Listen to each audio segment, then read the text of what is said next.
Hi there, Cosmic Family. My name is Leal in this incarnation. Well, today I wanted to comment that Pluto, it is becoming direct tomorrow, October 11th. So in the collective level, many things are happening, were already happening, associated to the fact that Pluto is in the last degree of Capricorn in this karmic degree that it is called in astrology.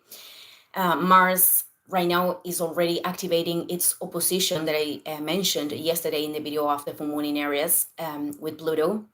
This could also bring activations of volcanoes, but in the individual level, there are many situations that are happening in the depths internally that are coming to light to so we can make the last transformations in this area of our natal chart. And if you aren't seeing the situations, they are going to be revealed while we approach the full moon. That is a moment of clarity, of illumination, of revelation. So Mars in Cancer, tomorrow, it is going to perfect the square with the Sun in Libra. This is happening in the degree 20 of Cancer and Libra, of these signs. And both of them are also almost perfecting their tensions with Chiron in Aries, that is retrograde. So people, of course, that have ascendant in a cardinal sign, Aries, Libra, Cancer, Capricorn, they could feel more impacted by these transits, but we are all feeling it. And this is also part of the configuration. I mean, Chiron, it is very present in this full moon. So the inner discomfort, the irritability, the irritation, or conflictive situations in relationships could be showing what we need to decide, the new directions, the courageous decisions that we need to assume. And in some cases, this is about recognizing that there are relationships that are not nurturing anymore and that sustain them. It is generating inner imbalances because many people could stay there in those spaces for because of fears or because of the wounds that are not integrated, the imbalances that are not integrated. I mean, the wounds are conditioning the decisions. For example, the fact that they don't want to be alone, and not wanting to be alone, not wanting to face the pain of the grief of closing a cycle with someone, etc. These are examples. So in other cases, this is about letting go of the fact that the balance, it is depending on other person.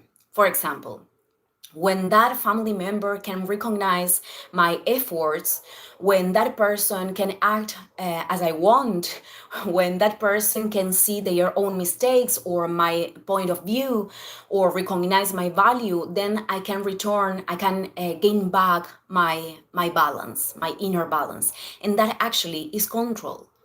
So accepting to transform oneself implies to respect the process of others, what people are doing with their processes and with their level of consciousness, and putting the focus in oneself.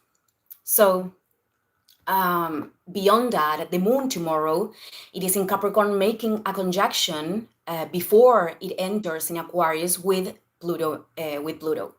So this could show experiences of attachment and control, but it is also an opportunity to use the power of our energy to make something different, to liberate ourselves from a pattern that actually is causing us harm. Then the moon is entering in Aquarius, and this could be very, very useful because we could practice to observe our lives from an elevated perspective, putting the intention to connect the experiences that we are going through. And Aquarius has this ability to observe with greater objectivity, like in third person, so we can create detachment, so we can generate detachment. Detachment from the experiences that are not working anymore or that already accomplished their function. Imbalances, they have a function. they have a function of growth. And once we extracted the lesson, the light, then it is moment to free ourselves and to move forward. So, well, I just wanted to leave this message today. Thank you, everyone, and see you in the next video. Ciao, ciao.